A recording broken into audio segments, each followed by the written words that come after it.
Alright guys, so I'm back with another question regarding work energy and power. सही है, इसको थोड़ा detail में देखना तुम लोग। सही है, आपके पास यहाँ पे क्वेश्चन में स्टेट कर रहा है वो a woman does work as she raises a flag by pulling downwards on a rope.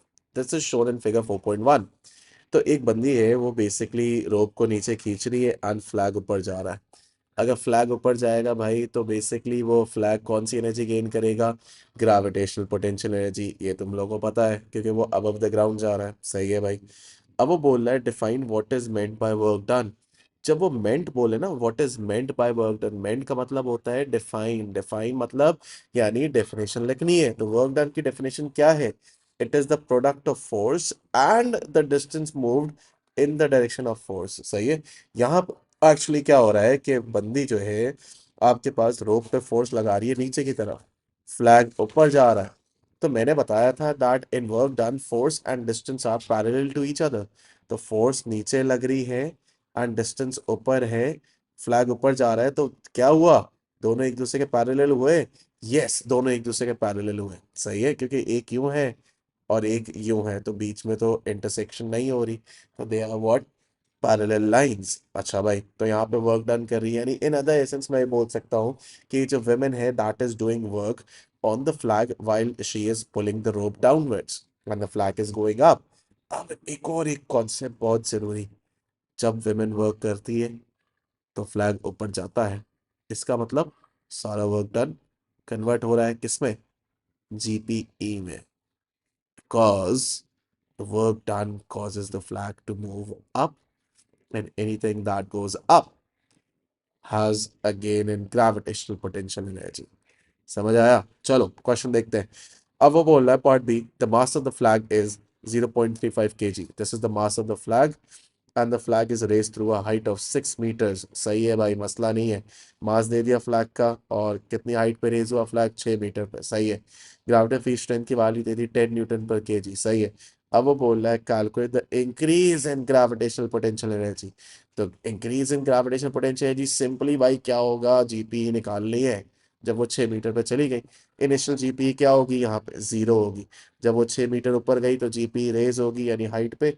तो आप सिंपल mgh लगाओगे, मास 0.35 है, ग्रेविटी 10 है, और h की वैल्यू 6 है। तो मैंने 21 जूल्स आंसर निकाल लिया। ये क्या है? मेरी फाइनल जीपी। मगर उसने तो इंक्रीज इन जीपी बोला था, तो इंक्रीज इन जीपी वही हुआ ना यार, क्योंकि इनिशियल जीरो है। तो फाइनल जीपी mgh से निकलेगी यहाँ पे। तो मैंने डायरेक्ट इसको लगा दिया आंसर ऑन, क्योंकि जीरो माइनस करना है तो आंसर तो वही आएगा जो mgh का होगा। तो भाई पता ये चला कि वर्क डन जितना हुआ फ्लैग पे, उसने फ्लैग को कॉज किया कि वो इतनी जीपी गेन करे। तो फ्लैग ने कितनी जीपी गेन करी भाई? 21 जूल्स। सही है। आगे चलते हैं। Part C. Suggest and explain a reason why the work done on the rope is larger than the value calculated in B। अभी तक तो मैं ये बोलता हुआ आ रहा हूँ यार कि सारा वर्क डन किस में कन्वर्ट हुआ है? GP gained by the flag. सही है। मगर यहाँ पे कुछ और बात है। पार्ट सी में, पार्ट सी में वो बोल रहा है कि जितना वर्क डन हुआ वो एक्चुअल में उस वर्क डन की वैल्यू जीपी के बराबर होनी चाहिए थी, मगर नहीं है। बिकॉज बात सारी ये है कि जब आप रोप खींच रही है, वो खींच रही है शी इज पुलिंग इट, तो रोप फ्रिक्शन भी तो कॉज कर रही है। यहाँ पे पुली में फ्रिक्शन कॉज हो रही है, इसको जरा जूम करते हैं। यहाँ पे फ्रिक्शन कॉज हो रही है, रोप रगड़ रही है एक दूसरे से। तो क्या हो रहा है? वर्क डन और energy supplied by the women is converting या losing into surroundings such as thermal energy, क्योंकि रोप जब बेसिकली स्लाइड ऑन होगी, ड्रैग होगी एक दूसरे के अगेंस्ट, तो फ्रिक्शन की वजह से वो गर्म हो जाएगी and so on, energy is lost to the surrounding. तभी सारा का सारा वर्क डन जीपीई में कन्वर्ट नहीं हुआ प्रैक्टिकली।